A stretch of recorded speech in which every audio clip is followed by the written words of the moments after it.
안녕하세요. 저는 경기도 외곽의 작은 도시에서 내과를 운영하고 있는 이제 곧 50대를 앞둔 의사입니다. 제 하루는 매일같이 몸과 마음이 아픈 어르신들의 이야기를 들어드리는 것으로 시작됩니다. 진료실에 앉아 청진기를 대는 시간보다 그분들의 굽은 허리와 주름진 손을 잡고 살아온 이야기를 들어드리는 시간이 더 길 때도 많죠. 얼마 전 평생 밟을만 하다 무릎이 다 닳아버린 한 할머니 환자분께서 제게 그러시더군요. 밤에 잠이 안 올 때마다 라디오처럼 듣는 채널이 있는데 거기 나오는 사연들이 꼭 자기 얘기 같아서 눈물 콧물 쏙 빼면서 듣는다고요. 그게 유일한 낙이라고 하시면서 제게도 한번 들어보라며 웃으셨습니다. 그날 밤 퇴근하고 할머니 말씀이 생각나 무심코 이 채널을 틀었습니다.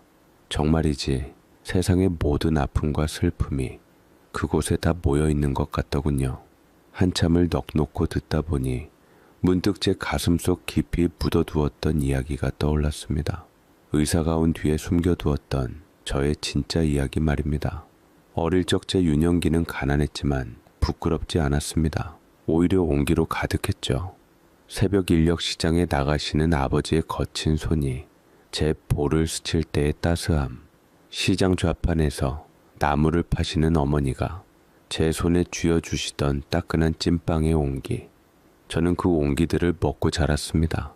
학교에서 돌아오면 좁은 단칸방은 늘 비어 있었지만 저녁이 되면 아버지의 땀 냄새와 어머니의 나물 향이 뒤섞여 집안을 가득 채웠습니다. 세 식구가 밥상에 둘러앉아 김치가 전부인 저녁을 먹어도 세상에서 가장 행복한 왕이 된 기분이었습니다. 하지만 모든 것이 무너져 내린 것은 제가 9살 되던 해 가을이었습니다. 그날따라 유독 하늘이 높고 푸르렀던 것으로 기억합니다. 학교를 마치고 집에 돌아왔는데 평소와 달리 어머니가 집에 계셨습니다. 어머니는 아무 말 없이 부엌과 방을 서성였고 초조한 듯 계속 창밖만 내다보셨습니다.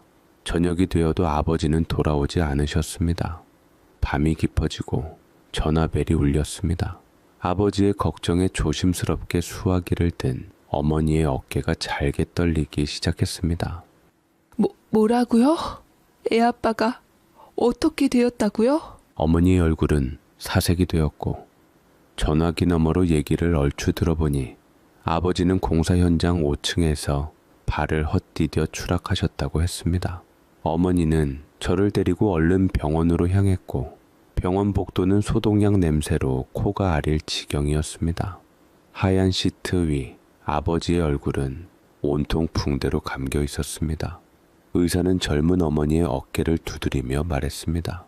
뇌 손상이 심하지만 수술만 하면 살 수 있습니다. 하지만 어머니의 얼굴은 희망이 섞인 그 말도 불구하고 절망의 다른 이름이 되었습니다. 수술비는 500만 원. 당시 저희 세 식구에게는 쉬이 만져볼 수 없는 거액이었습니다. 그날부터 어머니는 아버지를 살리기 위한 전쟁이 시작되었습니다. 어머니는 시장에 나가는 대신 돈을 빌리기 위해 아는 사람들을 찾아다녔습니다. 친척집 문을 두드렸고 아버지의 동료들에게 손을 벌렸습니다. 하지만 돌아오는 대답은 늘 똑같았습니다. 미안하다. 우리도 어렵다. 한 번만요. 제가 어떻게 해서든 돈을 꼭 갚을 테니까 평생의 은인으로 알 테니까 우리 그 이만 좀 살려주세요. 돈이 없는 걸 어떻게 줘? 미안하지만 딴 데 가서 알아봐. 그렇게 문이 닫히는 소리가 날 때마다 아버지의 생명줄이 한 뼘씩 짧아지는 것만 같았습니다.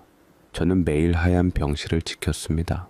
붕대 사이로 보이는 아버지의 눈은 늘 저를 향해 있었습니다. 아버지는 말씀을 하실 수 없었지만 저는 그 눈빛을 읽을 수 있었습니다. 우리 아들, 괜찮아. 아버지는 오히려 저를 위로하고 계셨습니다. 저는 그런 아버지를 위해 매일 그림 일기를 그렸습니다. 오늘 학교에서 있었던 일, 친구랑 축구를 한 이야기, 어머니가 끓여주신 된장찌개 맛까지. 아버지가 어서 일어나셔서 제 일기를 소리내어 읽어주시길 바라면서요. 시간은 속절없이 흘렀습니다. 어머니는 점점 야위어 갔고 웃음을 잃었습니다. 며칠 만에 집에 들른 어머니의 얼굴에는 검은 멍 자국이 들어 있었습니다. 제가 놀라서 어디 다쳤냐고 묻자 어머니는 그저 넘어졌다고만 하셨습니다. 그리고는 제 손을 잡고 말했습니다. 혁찬아, 거의 다 됐어. 조금만 더 기다리면 아빠 수술할 수 있어. 그 말에 저는 희망을 보았습니다. 이제 곧 아버지가 금방이라도 수술을 해서 건강해지실 줄만 알게 되었지요. 하지만 그 희망은 신기루였습니다. 며칠 뒤 병실로 뛰어들어온 어머니의 얼굴은 절망 그 자체였습니다.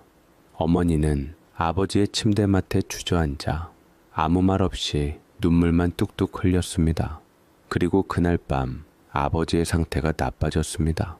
기계음이 요란하게 울리고 의사와 간호사들이 분주하게 움직였습니다. 저는 복도 밖으로 쫓겨났습니다. 차가운 복도 바닥에 주저앉아 저는 두 손을 모으고 빌고 또 빌었습니다. 우리 아빠 좀 살려주세요. 얼마나 지났을까? 병실 문이 열리고 의사가 고개를 저으며 나왔습니다. 세상이 무너지는 소리가 들렸습니다. 어머니는 실신하셨고 저는 멍하니 병실로 걸어 들어갔습니다. 시끄럽던 기계음은 모두 멎어 있었습니다. 아버지는 평온한 얼굴로 잠들어 계셨습니다. 저는 조심스럽게 아버지의 손을 잡았습니다. 늘 따뜻했던 아버지의 손은 이제 막 냉장고에서 꺼낸 돌멩이처럼 차가웠습니다. 아무리 제 두 손으로 감싸 쥐어도 온기는 전해지지 않았습니다. 그 차가운 감촉, 그것이 제게 남은 아버지의 마지막 기억입니다. 사진 속 아버지는 여전히 환하게 웃고 있지만 저는 그 웃음을 볼 때마다 손끝에 스며들던 그날의 냉기를 떠올립니다. 아버지를 지키지 못했다는 무력감, 그리고 그 무력감을 만들어낸 돈이라는 것에 대한 막연한 공포. 9살의 저는 아버지의 온기가 사라진 그날 세상의 진짜 온도를 처음으로 깨달았던 것 같습니다. 아버지의 장례는 사흘 만에 끝났습니다. 빈소에는 아버지의 동료 몇 분과 먼 친척들이 잠시 얼굴을 비췄을 뿐 내내 텅 빈 것처럼 휑했습니다. 저는 까만 상복을 입고 영정 사진 속 아버지를 멍하니 바라보았습니다. 사진 속 아버지는 여전히 웃고 계셨지만 그 웃음이 낯설게 느껴졌습니다. 마치 아주 먼 나라 사람처럼요. 어머니는 장례 내내 소리내어 울지 않으셨습니다. 그저 눈물만 끊임없이 뺨을 타고 흘러내려 턱 끝에 소금꽃처럼 하얗게 맺혔다가 툭 하고 떨어지곤 했습니다. 아버지가 없는 집은 거대한 동굴처럼 느껴졌습니다. 아버지의 땀 냄새가 사라진 방은 낯설었고 세 식구가 쓰던 밥상은 너무 넓게만 느껴졌습니다.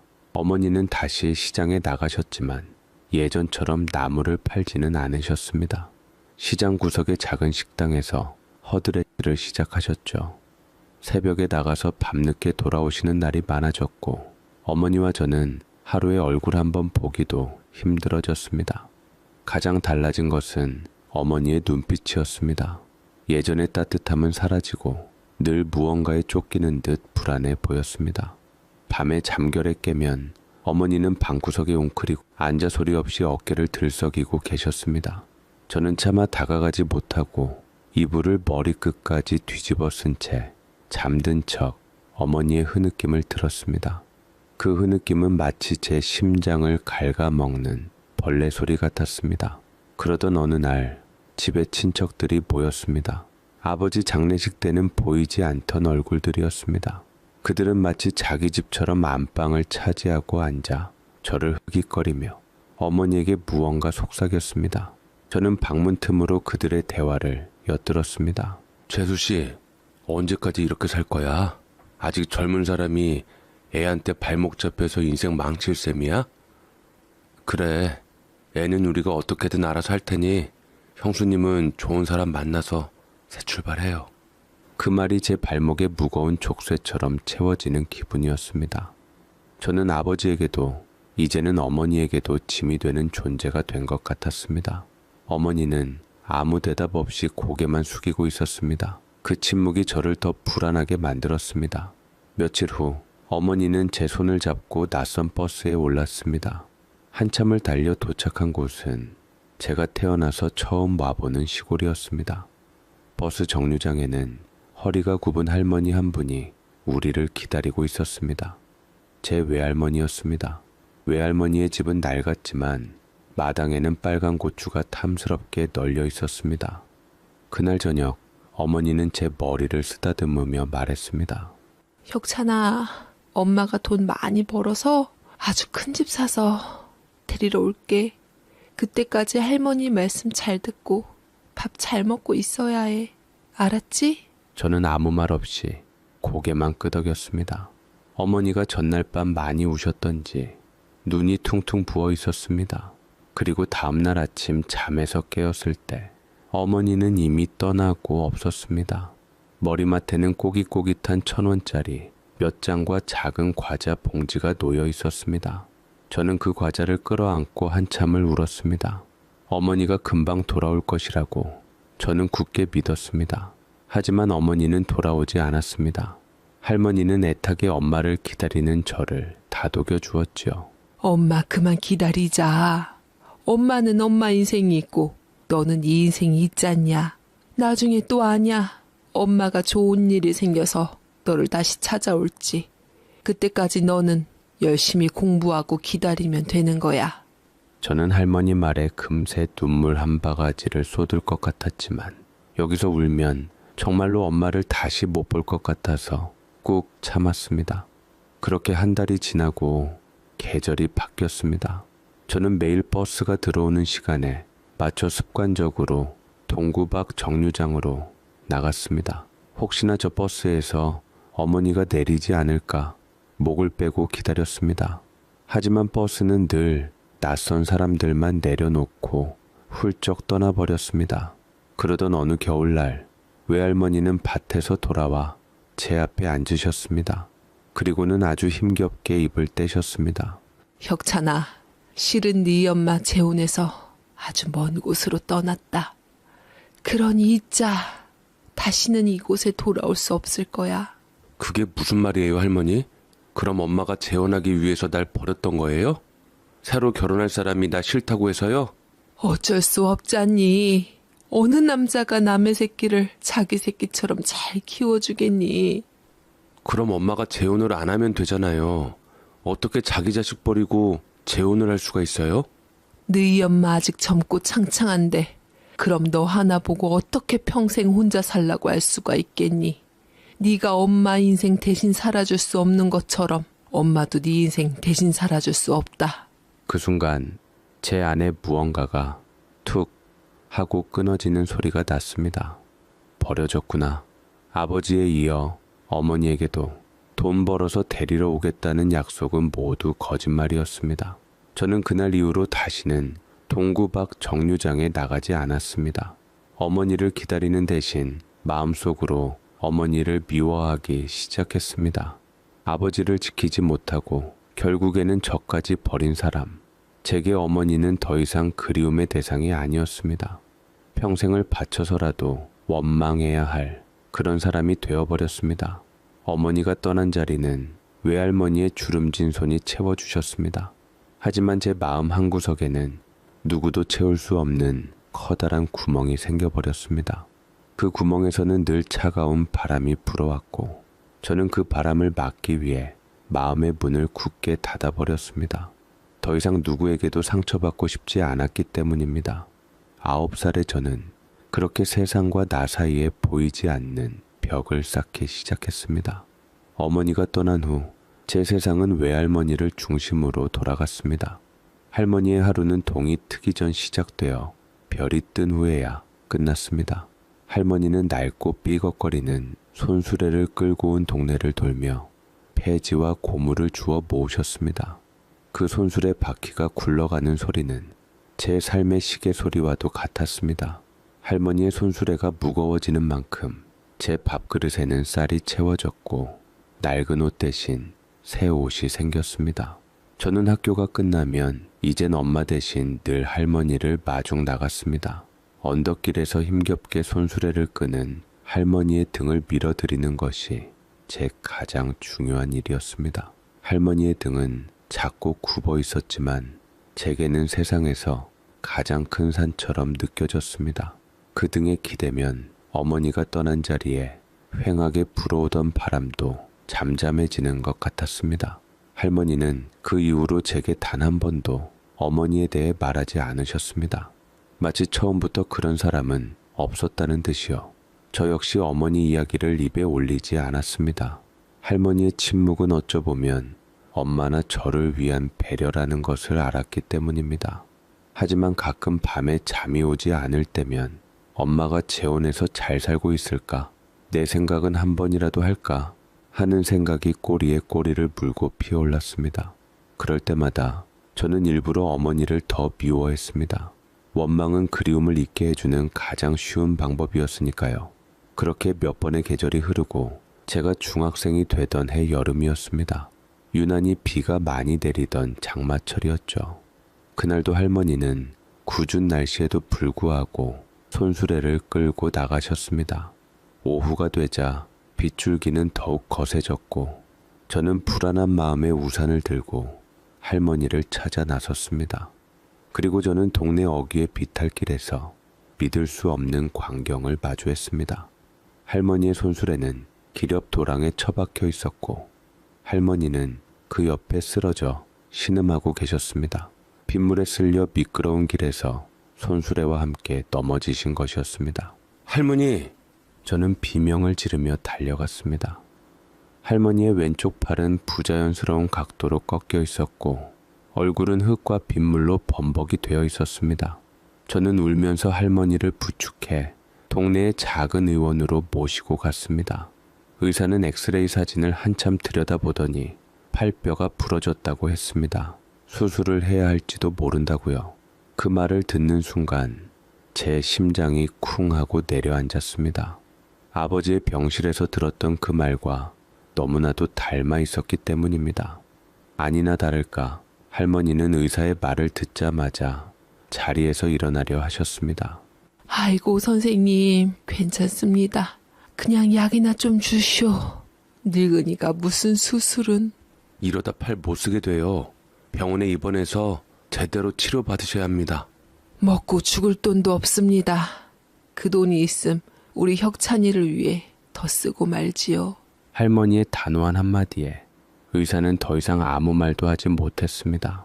결국 할머니는 부러진 팔에 임시로 깁스만 한 채 진통제 몇 알을 받아들고 의원을 나섰습니다. 집으로 돌아오는 내내 할머니는 괜찮다는 말만 되풀이하셨지만 식은 땀으로 젖은 얼굴은 누가 봐도 괜찮아 보이지 않았습니다. 그날 밤 할머니는 끙끙 앓으며 밤새 잠을 이루지 못하셨습니다. 저는 할머니 옆에 누워 아픈 팔을 주물러 드렸습니다.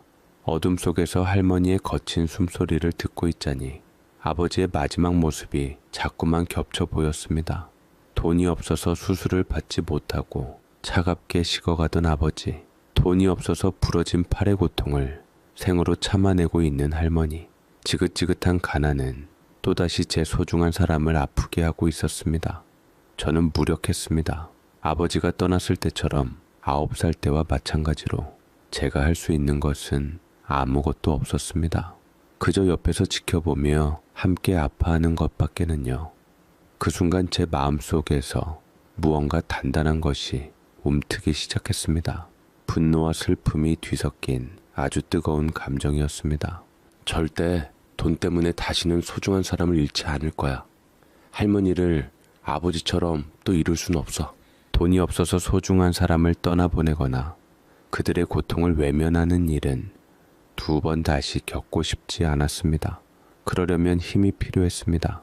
적어도 내 사람들을 지킬 수 있는 힘. 그때 제 머릿속에 하얀 가운을 입은 의사의 모습이 떠올랐습니다. 만약 내가 의사였다면 아버지의 수술을 직접 할 수 있었을 텐데, 만약 내가 의사였다면 할머니를 설득해 제대로 된 치료를 받게 해드릴 수 있었을 텐데. 그날 밤 저는 뜬 눈으로 밤을 새웠습니다. 그리고 동이 틀 무렵 저는 제 인생의 첫 번째 목표를 세웠습니다. 의사가 되자 돈 없고 힘없는 사람도 내 소중한 사람도 내 손으로 직접 고치고 지켜주는 의사가 되자. 그것은 막연한 꿈이 아니었습니다. 아버지의 차가운 손과 할머니의 뜨거운 신음이 제게 남긴 반드시 지켜내야만 하는 절박한 약속이었습니다. 할머니의 부러진 팔에 새겨진 흉터는 제 가슴 속에 평생 지워지지 않을 다짐으로 남게 되었습니다. 의사가 되겠다는 결심은 쉬웠지만 현실은 단 한 걸음도 내딛기 어려운 진창과 같았습니다. 당장 먹고 사는 것이 문제였고 할머니의 약값과 병원비를 생각하면 참고서 한 권 사는 것조차 사치였습니다. 저는 고등학교에 입학하자마자 제 발로 인력시장을 찾아갔습니다. 할머니는 그런 저를 말리며 나무랐습니다. 학생이 공부나 할 것이지 어딜 가느냐. 일은 나중에 실컷 할 텐데 공부하자 혁찬아. 걱정 마세요, 할머니. 공부하려고 저도 노력하는 거예요. 돈이 있어야 학교도 다닐 수 있고 공부도 할 수 있으니까요. 더 이상 할머니한테 부담 줄 수 없어요. 할머니는 참으로 서럽게 제 손을 붙잡고 우셨지만 저는 고집을 꺾지 않았습니다. 제 꿈은 책상에 앉아서만 이룰 수 있는 것이 아니었으니까요. 그렇게 저의 이중생활이 시작되었습니다. 낮에는 교복을 입은 학생, 주말과 방학에는 작업복을 입은 인부. 제 첫 일터는 아버지가 돌아가신 것과 비슷한 아파트 공사 현장이었습니다. 처음에는 일부러 그곳을 선택했습니다. 아버지의 마지막 숨결이 닿았을 그곳에서 일하며 제 다짐을 매일같이 되새기고 싶었기 때문입니다. 공사장의 하루는 먼지와 땀, 그리고 거친 고함 소리로 시작되었습니다. 저는 제 키만한 철근을 나르고 시멘트 포대를 어깨에 이고 계단을 오르내렸습니다. 하루 일이 끝나면 온몸의 근육이 비명을 질렀고 손바닥에는 물집이 잡혔다가 터지기를 반복했습니다. 밤이 되면 녹초가 된 몸을 이끌고 독서실 책상에 앉았습니다. 쏟아지는 잠을 쫓기 위해 허벅지를 꼬집고 찬물로 세수를 해가며 꾸역꾸역 책장을 넘겼습니다. 의사라는 두 글자가 아니었다면 단 하루도 버티지 못했을 겁니다. 공사 현장에는 한바집이라고 불리는 작은 식당이 있었습니다. 인부들의 허기를 달래주는 곳이었죠.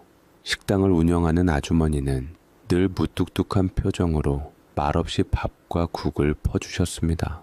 저는 늘 맨 마지막에 줄을 서서 밥을 먹었습니다. 어린 놈이 어른들 사이에 섞여 있는 것이 어쩐지 죄송스러웠기 때문입니다. 그러던 어느 날이었습니다.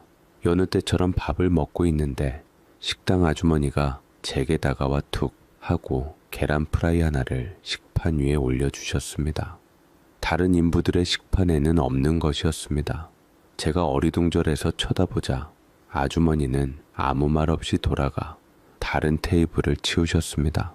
그날 이후로 제 식판에는 종종 계란 프라이나 소시지 볶음 같은 특별한 반찬이 올라오곤 했습니다. 아주머니는 늘 다른 곳을 보는 척 무심하게 제게만 작은 온정을 베푸셨습니다. 저는 그저 어린 제가 안쓰러워 그러시는 것이라고 막연하게만 생각했습니다. 고등학교 3학년이 되던 해여름, 저는 현장에서 작은 사고를 당했습니다. 쌓아놓은 강목 더미가 무너지면서 제 손목 위로 떨어졌습니다. 뼈가 부러진 것은 아니었지만 시퍼렇게 멍이 들고 퉁퉁 부어올라 펜을 쥘 수조차 없었습니다. 병원에 갈 돈도 시간도 없었습니다. 저는 그저 아픔을 꾹 참고 일을 계속했습니다. 그날 점심 한바집에서 혼자 밥을 먹고 있는데 식당 아주머니가 제 앞에 작은 약상자를 들고 와 앉으셨습니다. 그리고는 아무 말 없이 제 부은 손목을 잡아 끌어 차가운 파스를 정성껏 붙여주셨습니다. 저는 너무 놀라 아무 말도 하지 못했습니다. 아주머니는 파스를 다 붙이고 나서야 처음으로 제게 말을 건넸습니다. 학생, 몸 쓰는 일 하는 사람이 몸 안 아끼면 안 돼. 보니까 공부도 하는 것 같던데 어떡하려고 그래? 목소리는 무뚝뚝했지만 제 손목을 만지는 손길은 더없이 조심스러웠습니다. 저는 그 순간 울컥 하고 무언가 뜨거운 것이 목구멍으로 치밀어 오르는 것을 느꼈습니다. 그날 저녁 아주머니는 일이 끝나고 돌아가는 제 손에 뜨끈한 국밥 한 그릇을 들려주셨습니다. 어여가서 이건 할머니 갖다 드려. 김치도 넉넉하게 넣었으니 모자르진 않을 거야. 윤씨, 이 학생 밑반찬 있으면 좀 더 싸줘. 네, 알겠어요. 한바집 아주머니는 옆에 있던 종업원 아주머니께 제 반찬을 더 쌓아주라고 했고, 종업원 아주머니는 이것저것 더 많이 챙겨서 제 손에 쥐어주었습니다. 잘 가, 학생. 사장님께서 좋은 마음에 많이 챙겨주신 거니까 부담 갖지 말고 끼니 거르지 말고 챙겨 먹어. 종업원 아주머니는 제가 딱 했던지 사장님의 말을 듣고 격려의 말을 했고, 사장님과 종업원 아주머니의 그 한마디에 저는 차마 고맙다는 말도 하지 못하고 고개만 푹 숙인 채 돌아섰습니다. 등 뒤로 아주머니가 한참이나 저를 지켜보고 있다는 것이 느껴졌습니다. 그 국밥 한 그릇은 제 인생에서 먹어본 가장 따뜻한 음식이었습니다. 그것은 단순히 배를 채우는 음식이 아니었습니다. 세상에 나 혼자만 이 힘든 길을 걷고 있는 것이 아니라는, 누군가 나의 고통을 알아주고 지켜봐주고 있다는 위로였습니다. 핫바집 아주머니의 무심한 친절은 고된 노동과 공부에 지쳐가던 제게 사막의 오아시스와도 같았습니다. 저는 그날 이후로 더 악착같이 공부했습니다. 아주머니가 붙여준 파스에서는 시원한 양 냄새가 났고, 그 냄새는 제게 포기하지 말라고 말하는 것 같았습니다. 이름도 사연도 모르는 아주머니의 작은 온정. 그것은 제가 의사가 되어 다른 사람에게 베풀어야 할 따뜻함이 어떤 것인지를 미리 가르쳐준 소중한 가르침이었습니다. 저는 그 새벽의 약속을, 그리고 한바집 국밥의 온기를 가슴에 품고 대학 시험장으로 향했습니다. 그리고 온 힘을 다해 최선을 다하며 시험을 치렀지요. 나를 아끼던 사람을 위해서라도, 그 사람들에게 은혜를 갚기 위해서라도 적어도 후회는 남기고 싶지 않았으니까 말이지요. 합격자 발표가 있던 날, 저는 동네 어기 PC방 구석자리에 앉아 있었습니다. 차마 집에서 할머니와 함께 결과를 확인할 용기가 나지 않았습니다. 수험번호를 입력하는 손가락이 사시나무처럼 떨렸습니다. 지난 몇 년간의 시간이 주마등처럼 스쳐 지나갔습니다. 시멘트 포대의 무게, 손바닥의 굳은 살, 새벽 독서실의 차가운 공기, 그리고 한바집 아주머니의 따뜻한 국밥까지 합격이라는 두 글자를 확인하는 순간, 저는 저도 모르게 모니터를 끌어안고 소리 없이 울었습니다. 기쁨보다는 안도감에 가까운 눈물이었습니다. 이제 됐다. 이제 정말로 시작할 수 있겠다. 저는 합격 통지서를 출력해 품에 넣고 곧장 할머니에게 달려갔습니다.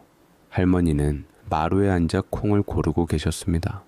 제가 내민 종이를 한참 들여다보시던 할머니는 글자를 잘 모르시는지 고개만 갸웃거리셨습니다. 할머니, 저 의대 붙었어요. 이제 저 의사 될 수 있어요. 뭐?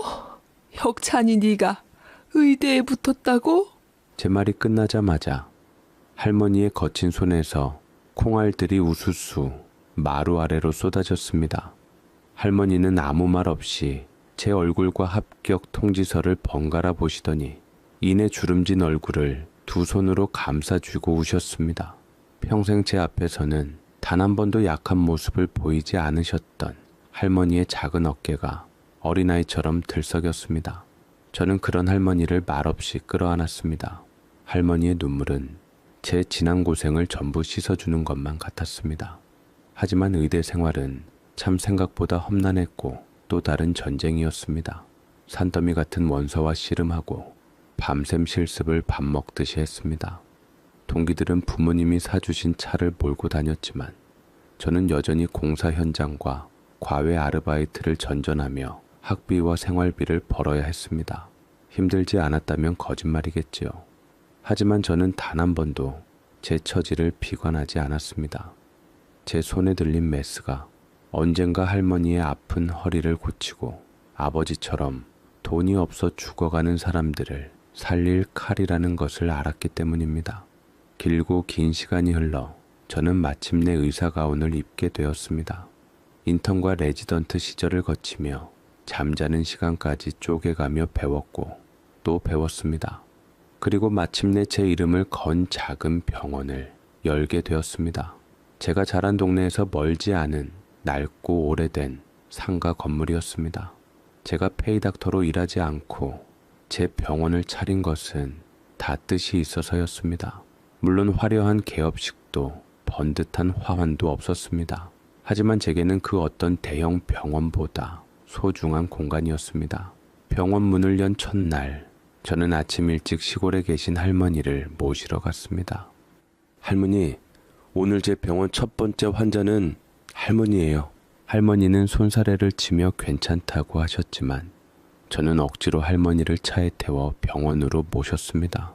진료실 의자에 앉은 할머니의 모습을 보니 만감이 교차했습니다.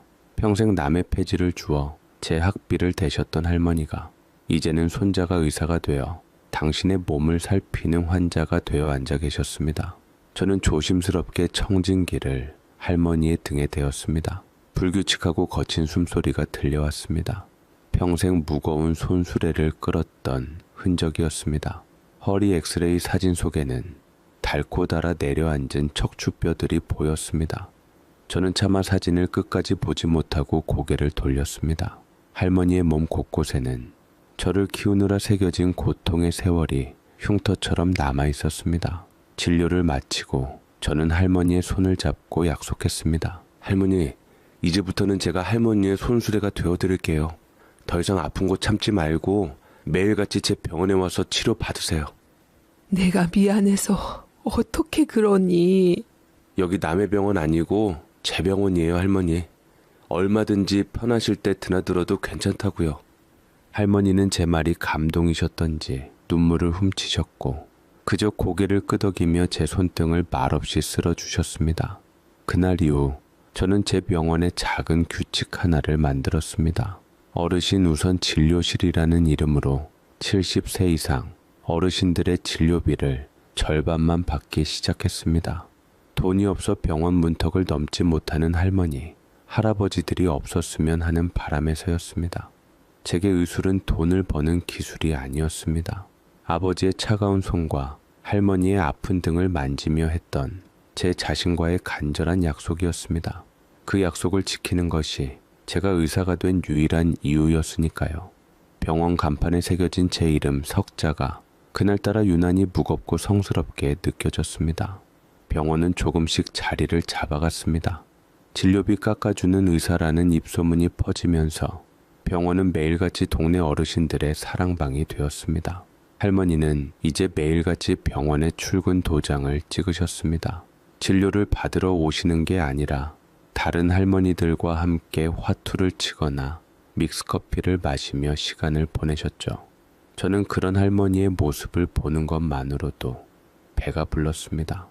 할머니의 웃음소리가 늘어날수록 제 마음속에 남아있던 어린 시절의 그늘도 조금씩 옅어지는 기분이었습니다. 어느 정도 생활이 안정되자 저는 오랫동안 마음속에 품어왔던 일을 시작하기로 했습니다. 과거의 저처럼 부모의 보살핌 없이 힘겹게 살아가는 아이들을 돕는 일이었습니다. 저는 수소문 끝에 소년소녀가장 후원재단이라는 곳을 알게 되었습니다. 거창한 기분은 아니었습니다. 그저 매달 제 월급의 일부를 떼어 이름 없이 보내는 것이 전부였습니다. 제 이름이 알려지는 것을 원치 않았습니다. 그저 제가 받았던 한밭집 아주머니의 따뜻한 국밥처럼 아이들에게도 세상이 아주 차갑지만은 않다는 온기를 전해주고 싶었을 뿐입니다. 기부를 시작하고 몇 달이 지났을 무렵 재단 사무실에서 전화가 한 통 걸려왔습니다. 제가 기부금을 보낼 때마다 국밥 한 그릇이라는 이름으로 보내곤 했는데 그 이름이 독특해서 기억에 남았다고 했습니다. 재단의 담당자는 제게 조심스럽게 물었습니다. 선생님께서 혹시 후원아동을 직접 지정하거나 편지를 주고받는 방식의 후원을 원하시는지요? 아니요. 그냥 지금처럼 해주십시오. 저는 정중하게 거절했습니다. 제 도움이 아이들에게 또 다른 부담이 되기를 원치 않았기 때문입니다. 제 뜻을 이해한 담당자는 알겠다며 전화를 끊으려다 문득 무언가 생각난 듯 다시 입을 열었습니다.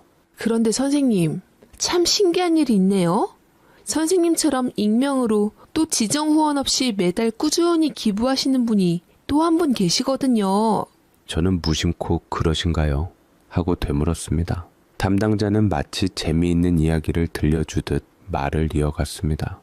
그분은 저희 재단이 처음 생겼을 때부터, 그러니까 10년이 훌쩍 넘는 세월 동안 단 한 번도 거르지 않고 매달 30만 원씩 기부를 해오셨다고 했습니다. 놀라운 것은 그분은 단 한 번도 계좌이체를 이용한 적이 없다는 것이었습니다. 늘 재단 근처 은행에 직접 찾아와 현금으로 입금하고 입금자명도 매번 지나가는 사람, 이름 없는 어른처럼 바꾼다고 했습니다. 재단에서도 감사패라도 드리고 싶어 몇 번이나 연락을 시도했지만 그분은 자신의 신상이 드러나는 것을 극도로 꺼리며 한사코 거절했다고 합니다. 정말 대단한 분이시네요. 그러게요. 세상에는 참 얼굴 없는 천사들이 많은 것 같습니다. 전화를 끊고 나서도 저는 한동안 그 이름 없는 기부자에 대한 생각을 떨칠 수 없었고 내심 관심이 생겼습니다. 10년이 넘는 세월, 한결같은 마음으로 남을 돕는다는 것이 얼마나 어려운 일인지 저는 잘 알고 있었습니다. 그분은 어떤 사연을 가졌기에 저렇게까지 자신을 숨기며 선행을 베푸는 것일까 문득 궁금해졌습니다. 하지만 그저 세상에는 참 좋은 사람이 많구나 하는 막연한 생각으로 저는 그 일을 금세 잊어버렸습니다. 그 무렵 저는 제 인생에서 가장 중요한 결정을 앞두고 있었습니다. 바로 할머니를 제 병원 근처 아파트로 모셔오는 것이었습니다. 더 이상 할머니를 비가 새는 시골집에 혼자 둘 수 없었습니다. 할머니는 한사코 괜찮다고 하셨지만 저는 막무가내로 이사를 밀어붙였습니다. 이삿날 할머니의 낡은 장롱을 정리하다가 저는 장롱 깊숙한 곳에서 작은 나무 상자 하나를 발견했습니다.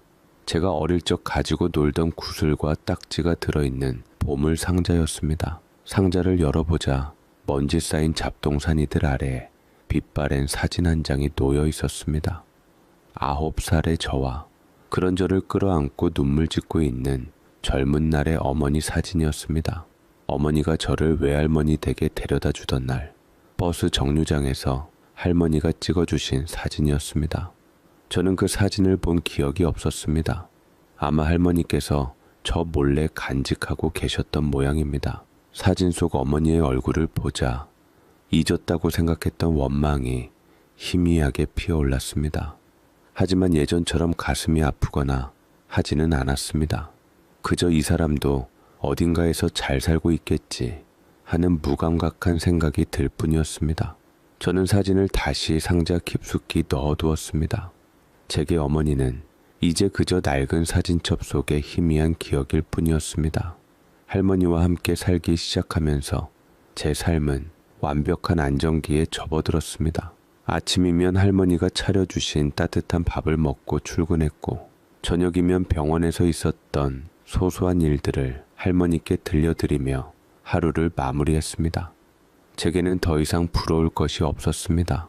잊고 싶었던 과거의 상처들은 희미해졌고 마음속의 빈자리도 할머니의 온기로 가득 채워진 듯 했습니다. 저는 이 평온함이 영원할 것이라고 믿었습니다. 그 일이 있기 전까지는요. 늦은 밤 당직 근무를 서고 있을 때였습니다. 요란한 사이렌 소리와 함께 119 구급차가 우리 병원 앞에 멈춰 섰습니다. 구급대원들이 다급하게 외치는 소리가 들렸습니다. 60대 여성 의식불명, 간경화 말기 환자로 추정됩니다. 저는 반사적으로 달려갔습니다. 이동 침대 위에는 깡마른 체구의 한 여인이 누워 있었습니다. 얼굴은 황달 기운으로 누렇게 떠 있었고 배는 복수가 차올라 남산만하게 부풀어 있었습니다. 환자의 상태는 누가 봐도 위중했습니다. 보호자를 찾았지만 환자는 길에서 쓰러진 채 발견되어 신원을 확인할 만한 것이 아무것도 없다고 했습니다. 저는 곧바로 응급처치에 들어갔습니다. 환자의 혈압은 계속 떨어졌고 숨소리는 금방이라도 끊어질 듯 가팠습니다. 저는 환자의 입에 튜브를 삽입하고 앙상한 팔뚝에 굵은 주사 바늘을 꽂았습니다. 차가운 약물이 환자의 혈관으로 흘러 들어가는 동안 저는 잠시 환자의 얼굴을 찬찬히 살펴보았습니다. 오랜 병고에 시달린 탓에 나이를 가늠하기 어려웠지만 어딘지 모르게 낯이 익다는 느낌을 받았습니다. 하지만 워낙 많은 환자들을 대하다 보니 그저 스쳐 지나간 얼굴 중 하나려니 하고 대수롭지 않게 넘겼습니다. 밤샘 사투 끝에 환자는 간신히 고비를 넘겼습니다. 혈압이 안정되고 희미하게나마 의식이 돌아왔습니다. 저는 중환자실로 옮겨진 환자의 상태를 살피러 갔습니다. 환자는 산소 호흡기에 의지한 채 힘겹게 눈을 뜨고 저를 바라보았습니다. 초점 없는 눈동자가 허공을 헤매다 제 얼굴에 잠시 머무는 듯 했습니다. 그 순간 환자의 입술이 미세하게 움직였습니다. 무언가 말을 하려는 것 같았지만 목소리는 나오지 않았습니다. 저는 환자의 손을 잡아주며 안정을 주었습니다. 괜찮아요, 이제. 아무 걱정하지 마세요. 다 잘 될 겁니다. 그렇게 말했습니다. 그런데 환자의 손을 잡는 순간 이상한 기분이 들었습니다. 앙상하게 뼈만 남은 그 손의 감촉이 너무나도 익숙하게 느껴졌기 때문입니다. 마치 아주 오래전 제가 잡아본 적이 있는 손 같았습니다. 기억을 더듬어 보았지만 도무지 떠오르지 않았습니다. 그날 이후 저는 유독 그 무용 환자에게 마음이 쓰였습니다. 회진을 돌 때마다 가장 먼저 그 사람의 병실을 찾았고 식사를 제대로 하지 못하는 그 사람을 위해 직접 미음을 챙겨주기도 했습니다. 간호사들은 원장님이 왜 저 환자에게만 유독 신경을 쓰시냐며 수군거렸지만 저 자신도 제 행동을 설명할 수 없었습니다. 그저 저 환자를 이대로 혼자 내버려 두어서는 안 될 것 같다는 강한 책임감 같은 것이 느껴졌습니다. 환자는 며칠 만에 기적적으로 의식을 회복했습니다.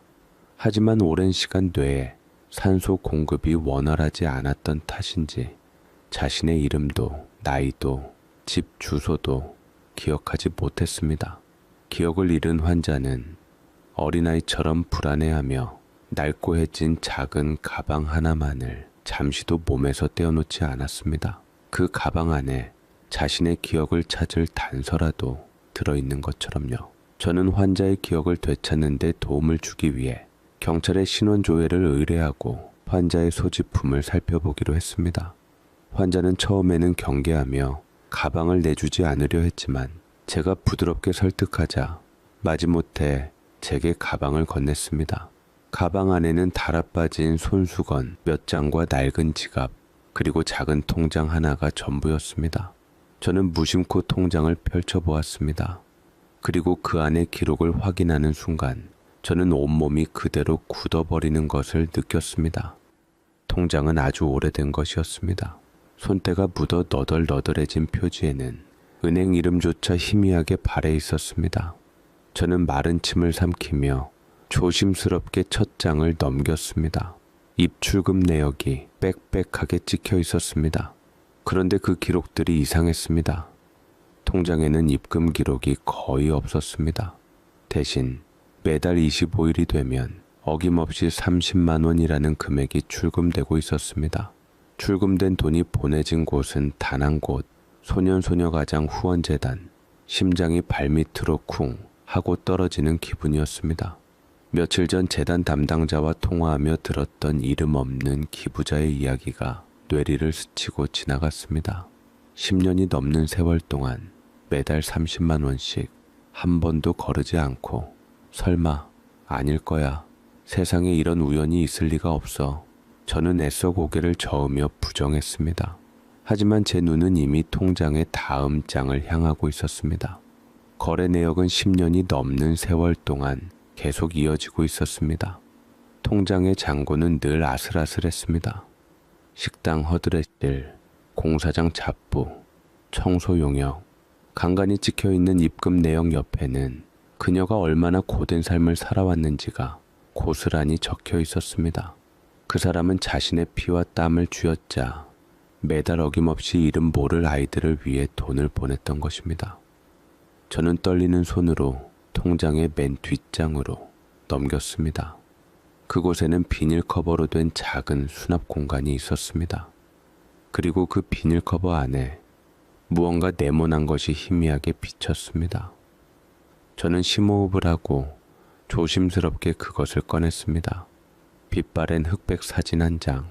사진 속에는 9살의 제가 어색한 표정으로 서 있었습니다. 그리고 그런 제 어깨를 끌어안은 채 금방이라도 울음이 터질 듯한 얼굴로 카메라를 보고 있는 젊은 여인이 있었습니다. 제가 외할머니 댁에 버려지던 날 버스 정류장에서 찍었던 바로 그 사진. 할머니의 낡은 장롱 속에서 발견했던 바로 그 사진이었습니다. 저도 모르게 짧은 신음이 터져 나왔습니다. 손에 들고 있던 통장과 사진이 바닥으로 힘없이 떨어졌습니다. 머릿속이 하얗게 비어버렸습니다. 아무 생각도 할 수 없었습니다. 그저 눈앞의 현실이 믿기지 않았습니다. 이 사람이 내 어머니라고? 재혼해서 멀리 떠났다던, 나를 버리고 자신의 행복을 찾아갔다던 그 사람이 바로 내 눈앞에 있는 저 환자라고? 평생을 식당과 공사장을 전전하며 자신의 모든 것을 쏟아부어 이름 모를 아이들을 후원하며 살아왔다고? 혼란스러운 기억의 조각들이 한꺼번에 머릿속으로 밀려 들어왔습니다. 공사 현장에서 내 손목에 파스를 붙여주던 무뚝뚝한 한밭집 아주머니 옆에서 저를 지켜봤던 종업원이 생각이 나며 지금 누워있는 환자랑 언뜻 봤던 종업원 아주머니와 겹쳐 있다는 것을 알게 되었습니다. 유독 내게만 계란 프라이를 얹어주시던 그분의 마른 손, 그리고 지금 내 병상에 누워있는 저 환자의 앙상한 손목. 한바집 주인 아주머니가 베푼 온정이라고 생각했는데 그 안에는 종업원 아주머니였던 어머니가 지켜봤던 것이었습니다. 왜 이제야 알아봤을까?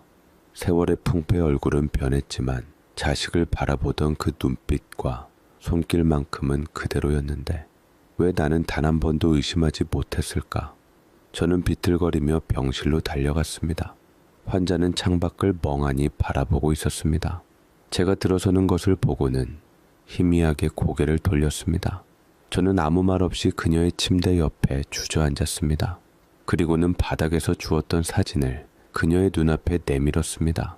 사진을 본 그녀의 눈동자가 지진이라도 난 것처럼 세차게 흔들렸습니다. 텅 비어있던 눈에 서서히 물기가 차오르기 시작했습니다. 기억을 잃었던 그녀의 머릿속에서 잊고 싶었던 과거의 기억들이 폭풍처럼 휘몰아치고 있는 것이 분명했습니다. 그녀의 입술이 파르르 떨리더니 마침내 갈라진 목소리가 새어나왔습니다. 혁찬이구나, 내 새끼. 그 한마디, 수십 년의 세월을 건너 제 심장에 날아와 박힌 그 한마디에 제가 평생을 애써 쌓아 올렸던 원망과 미움의 감정들이 와르르 무너져 내렸습니다. 저는 그 사람을 쉽게 어머니라고 부를 수도, 그렇다고 외면할 수도 없었습니다. 그저 무너져 내린 감정의 폐허 속에서 숨막히는 침묵과 함께 그녀를 마주보고 앉아있을 뿐이었습니다. 그 사람은 바로 제 어머니였습니다. 나를 버렸다고 믿었던, 그래서 평생을 미워했던 나의 어머니. 하지만 그녀의 삶이 담긴 낡은 통장은 제게 전혀 다른 이야기를 하고 있었습니다. 진실은 과연 무엇일까? 저는 알아야만 했습니다. 그녀가 왜 나를 떠나야만 했는지, 그리고 왜 이런 모습으로 내 앞에 다시 나타나게 되었는지, 그 모든 이유를 말입니다. 병실 안에는 무거운 침묵만이 흘렀습니다. 어머니는 제 손에 들린 사진과 제 얼굴을 번갈아 보며 하염없이 눈물만 흘렸습니다. 기억이 돌아온 충격과 수십 년 만에 아들을 마주한 회한이 뒤섞인 눈물이었습니다. 저는 차마 입을 뗄 수가 없었습니다. 어머니라는 단어가 목구멍에 걸려 나오지 않았습니다. 지난 세월 동안 쌓아온 원망이 그렇게 쉽게 사라질 리 없었지만 동시에 그녀의 낡은 통장이 보여준 삶의 흔적들이 제 마음을 복잡하게 만들었습니다. 얼마나 시간이 흘렀을까? 어머니가 먼저 힘겹게 입을 열었습니다. 목소리는 심하게 갈라져 있었지만 단어 하나하나에 평생을 짊어져온 무게가 실려 있었습니다. 미안하다, 혁찬아. 그 한마디에 저는 묻지 않을 수 없었습니다. 제 평생의 의문이었습니다. 저는 입술을 깨물고 엄마를 세상에서 다시 볼 수 있다면 꼭 하고 싶은 말을 물었습니다. 엄마, 왜 저를 버리셨어요? 제 질문에 어머니는 고개를 떨구었습니다. 그리고는 아주 긴 시간 동안 마치 오래된 필름을 더듬어 재생하듯 잊고 싶었던 그날의 기억들을 하나씩 꺼내놓기 시작했습니다. 어머니의 이야기는 제가 알고 있던 것과 많이 달랐습니다. 아버지가 쓰러지셨을 때 어머니는 정말 죽을 힘을 다해 돈을 구하러 다니셨다고 합니다. 친척과 지인들에게 모두 외면당하고 마지막으로 찾아간 곳은 시장 상인들 사이에서 악독하기로 소문난 사채업자였습니다. 어머니는 무릎을 꿇고 빌었고 사채업자는 돈에 대한 담보로 어머니를 마음대로 하려고 했지요. 어머니는 필사적으로 저항하며 도망쳐 나왔지만 그 과정에서 어렵게 구했던 돈마저 모두 빼앗기고 말았다고 했습니다. 결국 아버지는 돌아가셨습니다. 어머니는 아버지를 지키지 못했다는 죄책감에 스스로를 용서할 수가 없었다고 했습니다. 나 때문에 남편이 죽었다. 그 생각에 매일 밤 악몽을 꾸었고 밥도 제대로 넘기지 못했다고 합니다. 정신적인 충격이 너무 커서 스스로의 몸도 제대로 가눌 수 없었던 어머니는 아버지도 살리지 못한 무능력한 어미가 아들을 제대로 키울 수는 없다고, 당시에 잘못된 판단이고 돌이킬 수 없는 판단을 내렸다고 했습니다. 자신의 불행이 아들에게까지 옮겨갈 것만 같았다고요. 그래서 심신이 병약했고 스스로 자기 자신조차 구할 수 없었던 어머니는 끝내 저를 감당하지 못하시고 외할머니 댁에 데려다 주었던 것입니다. 재혼했다는 말은 제가 자신을 빨리 잊고 새 삶을 살기를 바라는 마음에 외할머니께 부탁드린 거짓말이었습니다. 어머니는 저를 떠난 후 단 하루도 편히 잠든 날이 없었다고 했습니다. 대신 멀리서나마 제가 잘 크는 것을 지켜보는 것이 삶의 유일한 낙이었습니다. 제가 공사 현장에서 일을 시작했다는 소식을 들었을 때 어머니는 가슴이 무너져 내리는 것 같았다고 합니다. 그래서 일부러 그 현장 한바집에 취직해 아들 곁을 맴돌았던 것입니다. 혹시라도 밥은 굶지 않을까, 어디 다치지는 않을까 매일같이 노심초사하며 저를 지켜보았다고 합니다. 제 손목에 파스를 붙여주던 날 차마 엄마다라고 말하지 못하고 돌아서서 얼마나 울었는지 모른다고 했습니다. 제가 의대에 합격했다는 소식을 들었을 때는 세상을 다 얻은 것처럼 기뻤지만 동시에 더 깊은 절망에 빠졌다고 합니다. 이제 아들은 자신과 전혀 다른 세상의 사람이 되었으니 더더욱 아들 앞에 나설 수 없게 되었다고 생각한 것입니다. 어머니는 평생을 그렇게 그림자처럼 제 주위를 맴돌며 살아왔습니다. 식당 일, 공사장 허드렛 일, 청소 용역, 굳은 일을 마다하지 않고 번 돈은 자신의 몸을 위해 쓰지 않았습니다. 그 돈을 쪼개 과거의 아들과 같을 이름 모를 아이들을 후원하며 자신의 죄를 조금이라도 씻고 싶었다고 했습니다. 그것이 어머니가 스스로에게 내린 길고 긴 속죄의 형벌이었습니다. 어머니의 고백을 듣는 동안 저는 아무 말도 할 수 없었습니다. 제 머릿속에서 지난 세월의 풍경들이 빠르게 스쳐 지나갔습니다. 무심한 척 계란 프라이를 얹어주던 마른 손, 내 손목을 조심스럽게 만지던 거친 손길, 따뜻한 국밥 한 그릇을 들려주며 등을 돌리던 작은 어깨, 그 모든 순간들이 비로소 하나의 그림으로 맞춰졌습니다. 저는 버려진 것이 아니었습니다. 어머니는 저를 버린 것이 아니라 저를 지키기 위해 자기 자신을 버렸던 것입니다. 평생을 죄책감이라는 감옥에 스스로를 가두고 가장 낮은 곳에서 아들의 행복만을 바라보며 살아온 한 여인이 제 앞에 있었습니다. 왜 말하지 않았어요? 제 목소리가 심하게 떨려 나왔습니다. 원망이 아니었습니다. 안타까움과 미안함이 뒤섞인 가슴 저린 질문이었습니다. 어머니는 눈물로 젖은 얼굴을 들어 저를 보며 말했습니다. 염치가 없어서, 내 아들 얼굴을 볼 염치가 없어서. 그 순간 저는 깨달았습니다. 지난 세월 동안 저를 괴롭혔던 것은 어머니에 대한 원망이 아니었다는 것을요. 어쩌면 저는 어머니를 이해하고 용서하고 싶었는지도 모릅니다. 다만 그 방법을 몰랐을 뿐입니다. 이제야 모든 것을 알게 된 지금, 저는 제 앞에 누워있는 저 여인을, 나의 어머니를 어떻게 해야 할지 알 수 없었습니다. 용서라는 단어는 너무 가벼웠고 원망이라는 단어는 너무 무거웠습니다. 그저 텅 빈 가슴으로 어머니의 주름진 얼굴을 바라볼 뿐이었습니다. 어머니의 고백 이후 병실에는 며칠간 어색한 침묵이 흘렀습니다. 저는 의사로서 묵묵히 어머니를 돌봤지만 아들로서는 어떤 말을 해야 할지 몰랐습니다. 어머니 역시 제 눈을 제대로 마주치지 못하고 죄인처럼 고개만 숙이고 계셨습니다. 수십 년의 시간과 오해가 만들어낸 거리는 생각보다 멀었습니다. 저는 밤마다 잠을 설쳤습니다. 머릿속에서는 끊임없이 두 개의 마음이 싸웠습니다. 나를 떠나 평생을 고통 속에 살게 한 어머니를 어떻게 쉽게 용서할 수 있느냐는 원망과 평생을 그림자처럼 나를 지키며 속죄해 온 저 여인을 이제는 내가 보듬어야 하지 않겠냐는 연민이었습니다. 그러던 어느 날 밤 회진을 마치고 무심코 어머니의 병실을 들여다보았습니다. 어머니는 잠든 줄 알았는데 병상에 앉아 창밖의 달을 보며 조용히 눈물을 훔치고 계셨습니다. 그 작고 외로운 뒷모습을 보는 순간 제 마음속에서 오랫동안 단단하게 굳어있던 무언가가 녹아내리는 것을 느꼈습니다. 저 뒷모습은 제가 평생을 그리워했던 바로 그 모습이었습니다. 저는 조용히 병실로 들어가 어머니의 곁에 앉았습니다.